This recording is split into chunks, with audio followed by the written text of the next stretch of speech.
Sa isang maliit na bayan sa probinsya, kung saan ang init ng araw ay sumasalamin sa mukha ng mga taong nagsusumikap para sa pang-araw-araw na buhay, nagsisimula ang ating kwento. Bago tayo tuklasin ang malalim na lihim na nakatago sa likod ng simpleng kabutihan, nais ko munang magsabi ng isang bagay. Kung nag-enjoy kayo sa mga kwentong puno ng emosyon, suspense, at mga twist na hindi ninyo inaasahan, huwag kalimutang mag-subscribe sa channel na ito. Marami pang mga kwentong magpapatibok sa inyong puso at magpapaisip sa inyong isipan. Ngayon, simulan na natin ang kwento ni Lino, isang batang ulila na magbabago sa buhay ng isang mahirap na hardinero, at sa prosesong iyon, matutuklasan ang isang katotohanan na magdudulot ng kaguluhan sa buong bayan. Madaling araw pa lamang nang magsimulang maglakad si Lino sa makitid na eskinita papunta sa palengke. Ang kanyang mga paa ay hubad, at ang kanyang damit ay luma at punit-punit sa mga gilid. Walang magulang na nag-aalaga sa kanya mula nang siya ay 5 taong gulang. Namatay ang kanyang ina sa sakit, at ang kanyang ama ay nawala na parang bula pagkatapos ng isang malakas na bagyo. Mula noon, nag-isa na siyang nabuhay, naninilip ng basura, nagtitinda ng sampag-ita, at kung minsan ay tumutulong sa mga may-ari ng tindahan kapalit ng pagkain. Ngunit kahit gaano kahirap ang buhay ni Lino, hindi nawala ang kanyang ngiti. Mayroon siyang pusong mas malaki kaysa sa kanyang edad, at ang kanyang mga mata ay puno ng liwanag na hindi kayang patayin ng anumang kahirapan. Lino! Halika dito, sigaw ni Aling Rosing mula sa isang tindahan ng gulay. Mayroon akong ilang piraso ng tinapay dito. Kumain ka na. Ngumiti si Lino at tumakbo papunta kay Aling Rosing. Salamat po, Aling Rosing. Mabuti po kayo. Huwag kang mag-alala, anak. Basta't mayroon ako, may para rin sa'yo, sabi ni Aling Rosing habang hinahaplos ang ulo ng bata. Pagkatapos kumain, naglakad si Lino patungo sa plaza.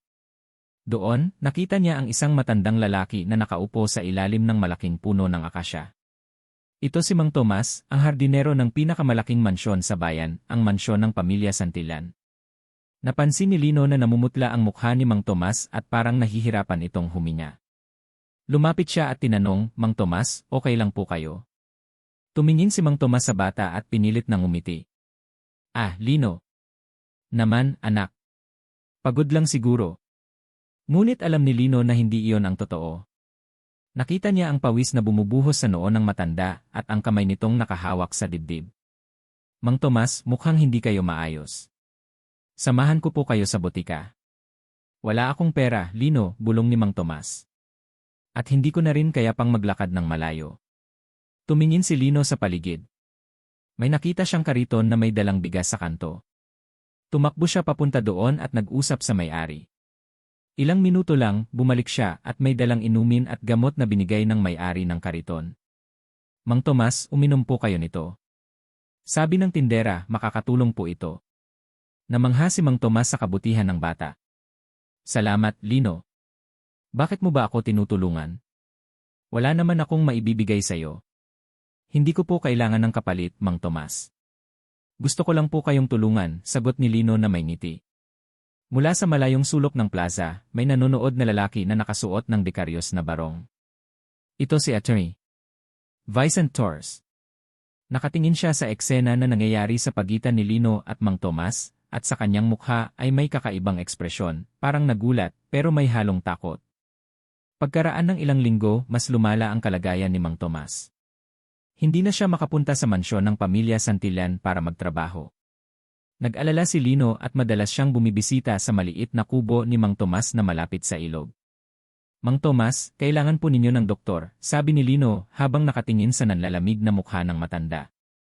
Walang pera, Lino. At ang mga doktor ay para lang sa mga may pera, sagot ni Mang Tomas na may pait sa boses. Hindi sumuko si Lino. Alam niya kung sino ang pinakamahusay na doktor sa bayan, si Ia Elena Ramirez. Pero alam din niya na mahal ang bayad nito. Kaya naman, ginawa niya ang hindi niya kailanman naisip na gagawin, pumunta siya sa mansyon ng pamilya Santillan at humingi ng tulong. Nang makarating siya sa malaking gate ng mansyon, sinaway siya ng gwardya. Hoy, bata! Anong ginagawa mo dito? Kuya, kailangan ko pong makausap si Don Rodrigo. May kailangan po akong ipakiusap, sabi ni Lino. Hindi pwede. Umalis ka na dito bago ka pa pagtatabuyan, sagot ng gwardya. Ngunit hindi umalis si Lino. Sa halip, sumigaw siya ng malakas. Don Rodrigo! Tulungan po ninyo si Mang Tomas. Siya po ang hardinero ninyo. Narinig iyon ng isang batang babae na nakatayo sa balkonahe ng mansyon. Ito si Isabela Santillan. Bumaba siya at lumapit sa gate. Ano ang nangyayari dito? Senorita Isabela, may batang pulubing gustong makausap ang inyong ama, sabi ng gwardya. Tumingin si Isabela kay Lino. May nakita siyang kakaibang liwanag sa mga mata ng bata, isang uri ng katapangan at kabutihan na hindi niya kailanman nakita sa ibang tao. Ano ang pangalan mo? Lino po. Kailangan ko pong humingi ng tulong para kay Mang Tomas. Siya po ang hardinero ninyo. Malubha po ang kanyang karamdaman. Nag-isip si Isabela sandali. Kilala niya si Mang Tomas. Mabait ito at laging nagtatanim ng mga bulaklak na paborito niya. Halika, papasok kita.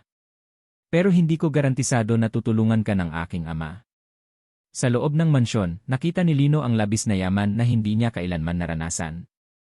Mayroon doong malalaking chandelier, mamahaling furniture, at mga painting na parang nasa museo.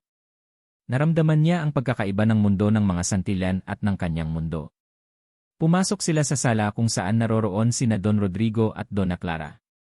Nakaupo sila sa mahabang sofa, at sa harapan nila ay isang mesa na puno ng dokumento. Isabela, sino ang batang ito? Tanong ni Donna Clara na may pagkasuklam sa boses. Ina, ito po si Lino. Nandito siya para humingi ng tulong para kay Mang Tomas, sagot ni Isabela. Tumingin si Don Rodrigo kay Lino. Ang kanyang mukha ay seryoso at walang emosyon. Mang Tomas? Ano ang problema? Don Rodrigo, malubha po ang karamdaman ni Mang Tomas. Kailangan po niya ng doktor pero wala po siyang pera.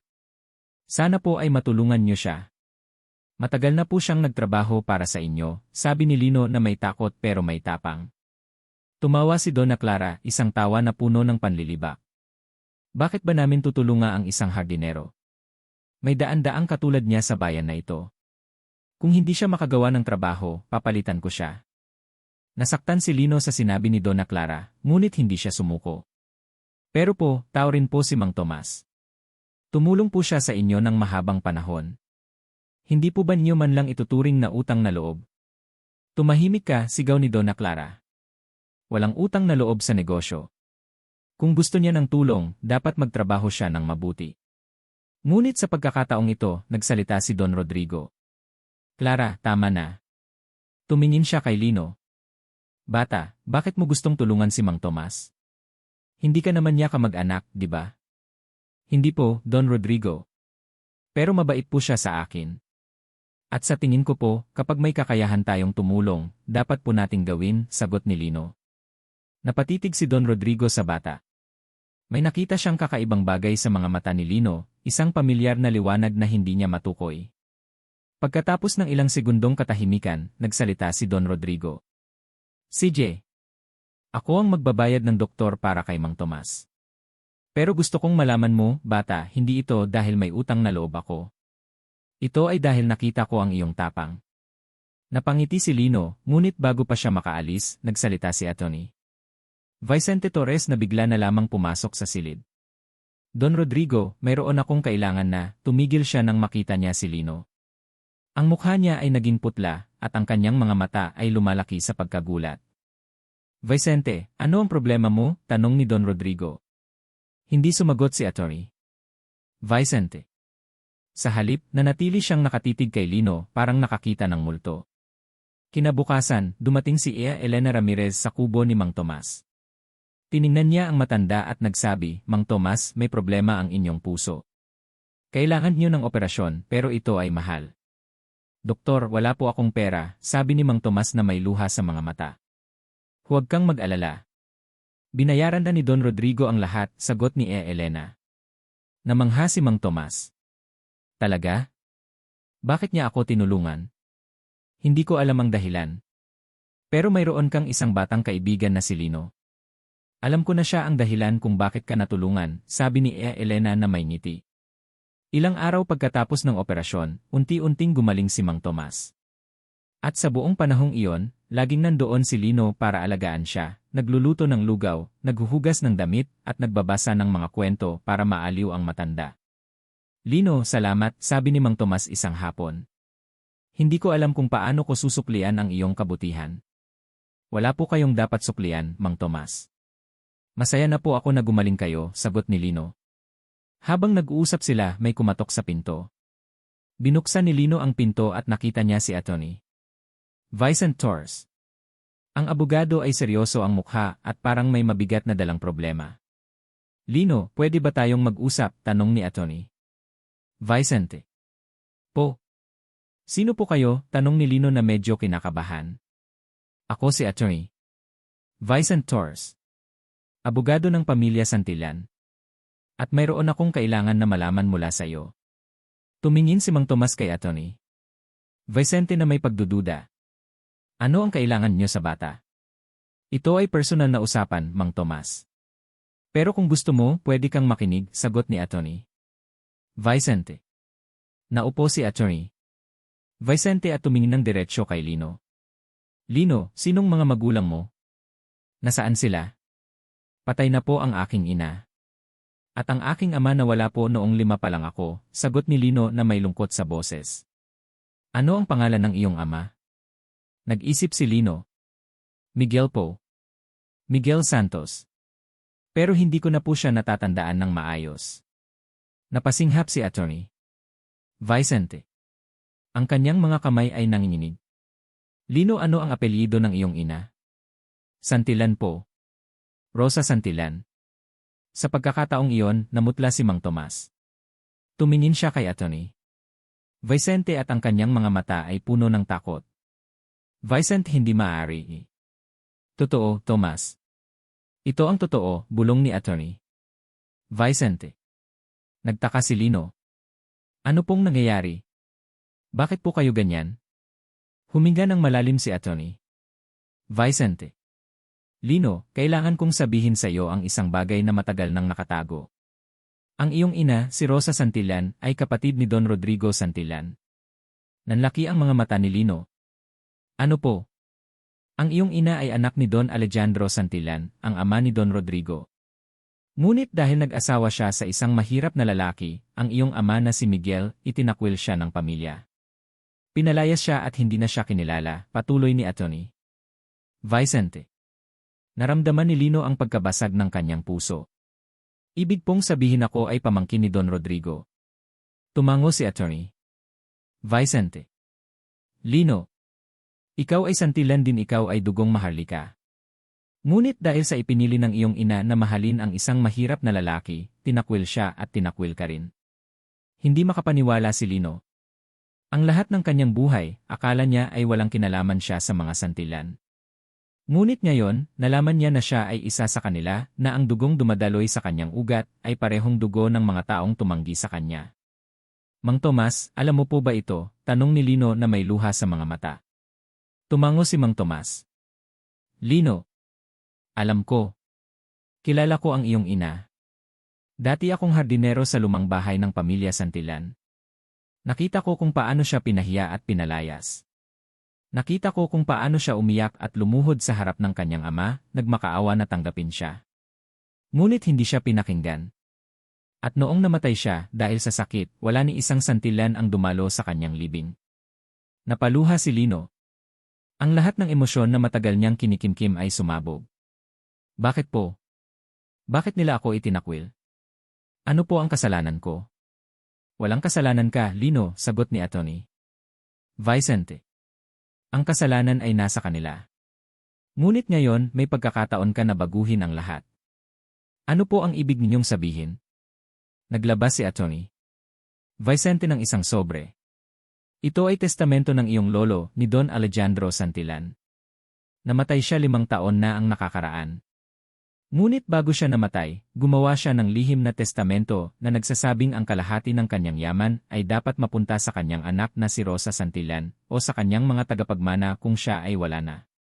Nanlaki ang mga mata ni Lino. Ibig pong sabihin, Lino, ikaw ang tunay na tagapagmana ng kalahating yaman ng mga Santillan. Ngunit itinatago ito ni Don Rodrigo at ni Dona Clara. Ayaw nilang malaman ito ng sinuman. Kinabukasan, bumalik si Lino sa mansyon ng mga Santillan. Ngunit sa pagkakataong ito, hindi siya nag-iisa. Kasama niya sina Atty. Vicente Torres, Mang Tomas, at si Kapitan Ruben Mendoza. Nang makita sila ni Don Rodrigo, namutla ang kanyang mukha. Vicente, ano ang ibig sabihin nito? Rodrigo, kailangan nating pag-usapan ang tungkol sa testamento ng iyong ama, sagot ni Atty. Vicente. Nagsalita si Donna Clara na may galit sa boses. Ano ang sinasabi mo? Walang ibang testamento. Lahat ng yaman ay sa amin.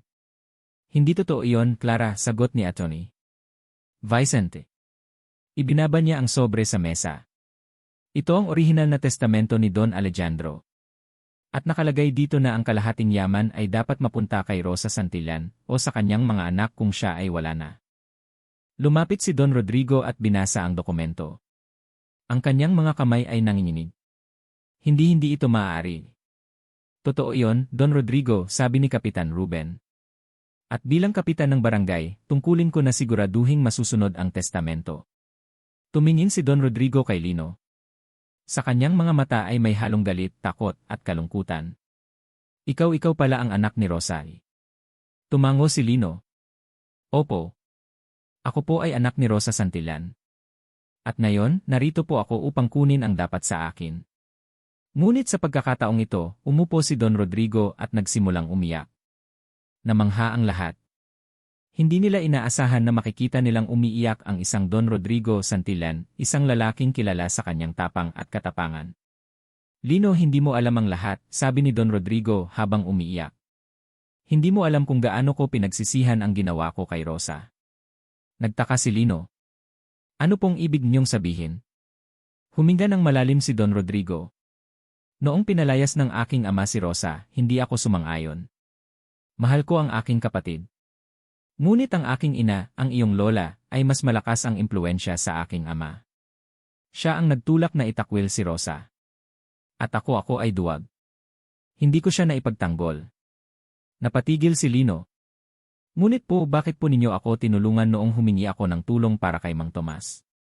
Dahil nakita ko sa iyo ang aking kapatid, sagot ni Don Rodrigo. Nakita ko ang kanyang tapang, ang kanyang kabutihan. At na-realize ko na kahit pinagtaksilan ko siya, mayroon pa ring Santillan na may mabuting puso. Lumapit si Isabela kay Lino. Lino, ibig sabihin pinsan kita. Tumango si Lino. Isabela. Pinsan mo ako. Ngumiti si Isabela at niyakap si Lino. Pasensya na kung hindi ka namin nakilala kaagad. Pero ngayon, kilala na kita. At hindi kita hahayaang mapabayaan pa. Ngunit si Donna Clara ay galit pa rin. Rodrigo, hindi ka maaaring sumang-ayon dito. Ang batang ito ay walang karapatan sa ating yaman. Tama na, Clara, sigaw ni Don Rodrigo. Sapat na ang pagkakasala ko kay Rosa. Hindi ko nahahayaan na magpatuloy pa ang kasalanang ito. Mga linggo ang lumipas at unti-unti naming nalaman ang buong katotohanan. Si Atty. Vicente Torres ay hindi lamang abogado ng pamilya Santillan, siya rin ay dating kaibigan ni Miguel Santos, ang ama ni Lino. Noong namatay si Rosa, tinulungan ni Miguel na itago si Lino upang hindi siya makuha ng mga Santillan. Ngunit isang araw, nawala si Miguel sa isang aksidente at naiwan si Lino na mag-isa. Si Mang Tomas naman ay may sariling lihim. Siya ay hindi lamang hardinero, siya ay dating katiwala ni Don Alejandro Santillan. Alam niya ang tungkol sa testamento, ngunit takot siyang magsalita dahil baka saktan siya. Ngunit nang makita niya si Lino, nang makita niya ang tapang at kabutihan ng bata, na-realize niya na dapat na niyang ipaglaban ang katotohanan. At si Don Rodrigo. Nalaman ni Lino na ang tunay na dahilan kung bakit siya tumanggi na tanggapin si Rosa ay dahil iniwan siya ng kanyang sariling ama sa pangangalaga ng kanyang ina. Ang kanyang ina ay isang mapamahiing babae na naniniwala na ang pag-aasawa sa mahirap ay magdudulot ng kamalasan. At dahil sa takot na mawala ang pagmamahal ng kanyang ina, pinili ni Don Rodrigo na sundin ang kanyang utos. Ngunit ngayon nagsisisi siya. At sa pagdating ni Lino, nakita niya ang pagkakataong baguhin ang lahat. Isang umaga, tinawag ni Don Rodrigo si Lino sa kanyang opisina. Naroroon din sina Isabela, Atty. Vicente at Mang Tomas. Lino, gusto kong humingi ng tawad sa iyo, sabi ni Don Rodrigo. Hindi ko kailanman dapat itinakwil ang iyong ina. At hindi ko dapat itinakwil ka rin. Ngunit ngayon, gusto kong baguhin ang lahat.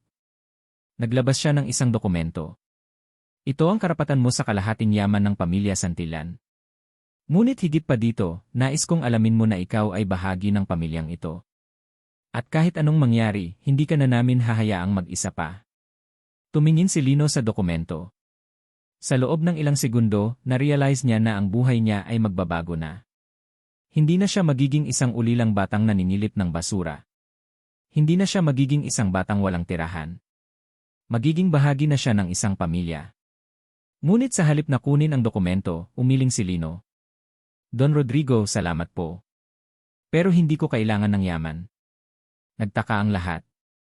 Ano ang ibig mong sabihin? Tanong ni Don Rodrigo. Ang kailangan ko lang po ay isang pamilya, sagot ni Lino na may luha sa mga mata. Ang kailangan ko lang po ay malaman na mayroon akong mga taong mag-aalaga sa akin. At ngayon, alam ko na. Lumapit si Don Rodrigo at niyakap si Lino. Lino, ikaw ay Santillan. At ang Santillan ay hindi nag-iisa. Mula ngayon, ikaw ay bahagi na namin. At ipapangako ko sa iyo, hindi na kita hahayaang makaramdam ng sakit o lungkot pa. Niyakap din ni Isabela si Lino. Kuya Lino, salamat sa lahat ng ginawa mo. Dahil sa iyo, naging bukas ang mata ng aking ama. Dahil sa iyo, natutunan naming maging mas mabuti. At sa pagkakataong iyon, naramdaman ni Lino ang isang bagay na hindi niya naramdaman mula nang mamatay ang kanyang ina, naramdaman niya ang pagmamahal ng isang pamilya. Ngunit ang kwento ay hindi dito nagtatapos. Isang gabi, habang natutulog si Lino sa kanyang bagong silid sa mansyon, may kumatok sa pinto. Binuksan niya ito at nakita niya si Donna Clara. Lino, pwede ba tayong mag-usap? Tanong ni Donna Clara na may kakaibang tono sa boses. Tumango si Lino at parehong naupo sila sa gilid ng kama. Lino, alam kong hindi ako mabait sa iyo noong una. At alam kong galit ka sa akin, sabi ni Donna Clara. Ngunit gusto kong malaman mo na nagsisisi ako. Nagtaka si Lino. Bakit po? Dahil nakita ko sa iyo ang isang bagay na nawala na sa aking puso, ang kabutihan. Matagal na akong nabuhay sa mundo ng yaman at kapangyarihan. At sa prosesong iyon, nakalimutan ko kung paano maging mabuting tao. Ngunit ikaw, isang batang walang-wala, nagturo sa akin kung ano ang tunay na kahulugan ng kabutihan. Napaluha si Donna Clara. Lino, huwag kang magalit sa akin. Turuan mo akong maging katulad mo. Ngumiti si Lino at hinawakan ang kamay ni Donna Clara. Donna Clara, hindi ko kayo galit. Ang nakaraan ay nakaraan na. Ang mahalaga ay ang ngayon. At ngayon, alam kong mabuti po kayo sa loob. Niyakap ni Donna Clara si Lino, at sa pagkakataong iyon, na-realize niya na ang tunay na yaman ay hindi nasusukat sa pera, nasusukat ito sa pagmamahal at kabutihan. Lumipas ang mga buwan, at unti-unting naging normal ang buhay ni Lino sa mansyon. Nakapag-aral siya sa pinakamahusay na paaralan sa bayan. Natututo siya ng maraming bagay, kung paano magbasa ng mabuti, kung paano magsulat, kung paano mag-isip ng kritikal. Ngunit kahit na mayaman na siya, hindi nagbago si Lino. Lagi pa rin siyang bumib. Isita kay Mang Tomas na ngayon ay tuluyan ng gumaling. Lagi pa rin siyang tumutulong sa mga mahihirap sa bayan. At lagi pa rin siyang ngumingiti sa bawat taong nakikita niya. Isang araw, nagtanong si Isabela. Kuya Lino, bakit ka pa rin tumutulong sa mga mahihirap? Mayaman ka na, hindi mo na kailangan gawin yon. Ngumiti si Lino. Isabela, ang yaman ay hindi dahilan para kalimutan natin kung saan tayo nanggaling. Ang yaman ay responsibilidad. At ang responsibilidad natin ay tumulong sa mga nangangailangan. Namangha si Isabela. Ikaw talaga, Kuya Lino. Ang lalim ng iyong pag-iisip. Ngunit may isang bagay pa na hindi alam ni Lino. Isang lihim na mas malalim pa sa lahat ng nalaman niya. Isang gabi, habang nag-aayos si Atty. Vicente ng mga dokumento sa kanyang opisina, may dumaang sobre na may nakalagay na pangalan para kay Lino Santos Santillan. Binuksan ni Atty.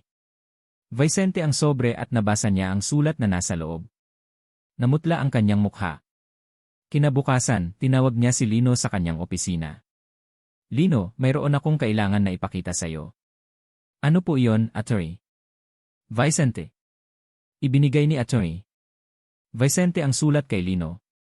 Ito ay sulat ng iyong ama ni Miguel Santos. Isinulat niya ito bago siya namatay.